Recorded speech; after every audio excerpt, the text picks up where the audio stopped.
ओ madam, तुम्ही कुठले आहे? मी लातूरचे आहो. तुम्ही कुठले आहो? मी लग्न झाल्यापासून कुठलाच राहिलेला नाही.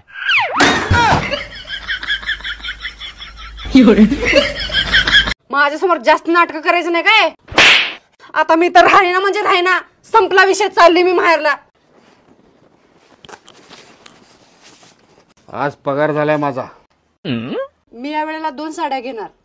मैं गिरा होया बंदा जमानी च बल्ली है ओरा के सिरा पर नहीं री. अहो, तुम्ही माझ्यासाठी चंद्र तोडून आणणार का? मग प्रतिभूती का तुझा बाप फिरणार का?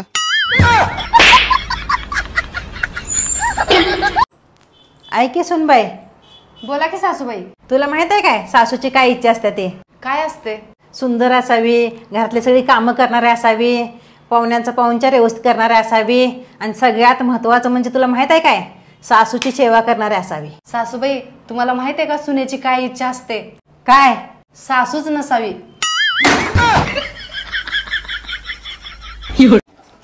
सुने, माझ्या खिशातून पैसे काढलेस का? होय, काढले की. मला जरा काम होतं. मग मागून घ्यायचं, काढून कशाला घ्यायचं? किती दिवस मागून घेऊ? मला आत्मनिर्भर बनायचंय. आत्मनिर्भर म्हणजे काय? स्वतःवर. कोणालाही चांगला नवरा मिळत नसतो.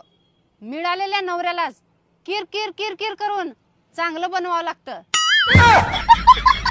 हो, आजपासून तुम्ही माझ्यासोबत नीट राहायचं आणि नीट वागायचं, नाहीतर मी माझ्या भावाला नाव सांगेन. पण तुला भाऊ कुठं आहे? भाऊ कुठं आहे म्हणजे? मुख्यमंत्र्यांची लाडकी बहीण आहे मी. एकनाथ दादा, तुम्ही आम्हा सर्व बहिणींसोबत आहे ना? बायकांचं जळणं म्हणजे ना हिची साडी बघ, तिचं मंगळसूत्र बघ, आणि पुरुषांचं जळणं म्हणजे ना आईला ह्याची सोड त्याची बघ. अहो ऐका की, माझं सारखं अर्ध डोकं दुखलाय. चला की डॉक्टरला दाखवू. डॉक्टरला दाखवायची काय गरज आहे? जेवढा तेवढंच दुखणार की.